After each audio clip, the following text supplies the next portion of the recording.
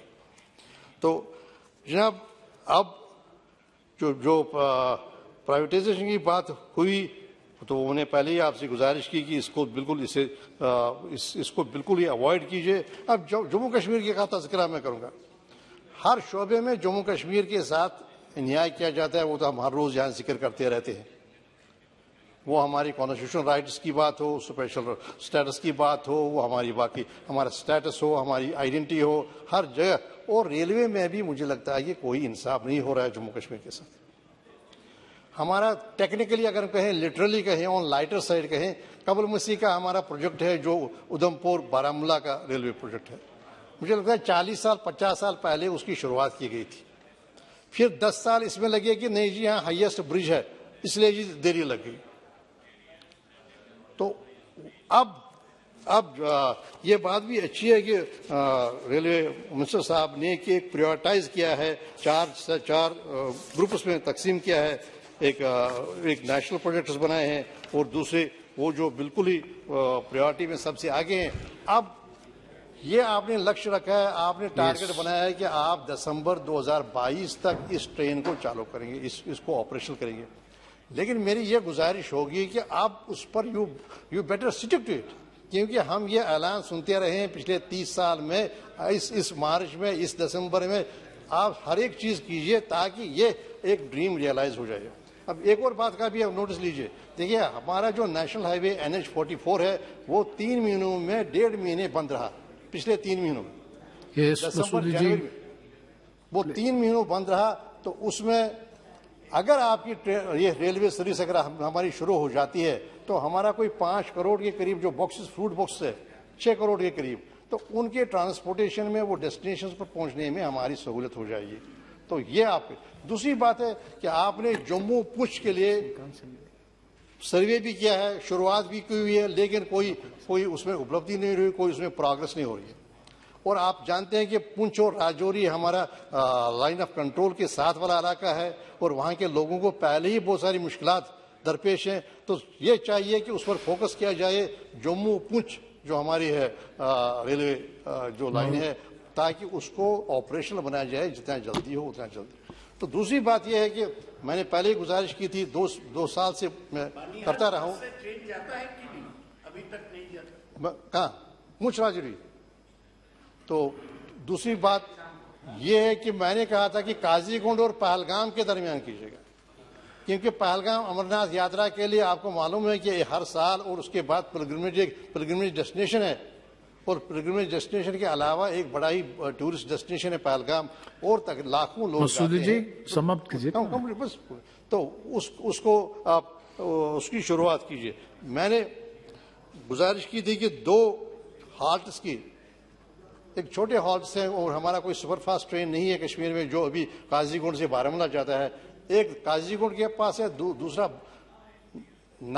کوئی منسٹر صاحب تشریف نہیں رکھتے ہیں، آپ لکھیں، تو ایک قاضی گنڈ میں ایک ہالٹ ہے پہلے ہی سینکشنڈ ہے، اور 9 بٹپورہ میں ایک ہالٹ ہے، 3 سال سے سینکشنڈ ہے، لیکن ابھی تک وہاں پر لوگوں کو اس کی سویدھا نہیں ہو رہی۔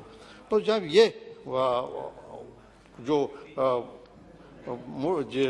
مینلی جو ہماری یہ گزارش ہے، میری یہ